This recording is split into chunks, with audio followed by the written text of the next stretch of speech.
Masukkan daging sapi ke wajan. Kasih garam secukupnya. Peraskan 1 buah jeruk nipis. Lalu aduk sampai rata. Siapkan cabai merah, cabai rawit, buah pala, kunyit, jahe, bawang putih, bawang merah, 2 sendok makan lada, dan 1 sendok garam manis.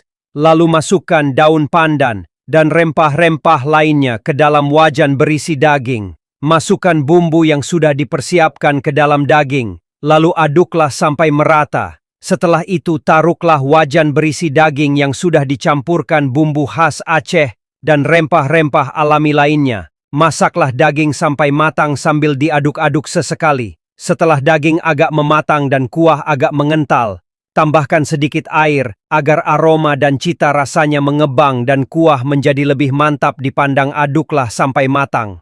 Setelah itu gorenglah sedikit daging sapi untuk lauk lainnya. Dan setelah itu siaplah dimakan dengan nasi putih hangat. Selamat mencoba.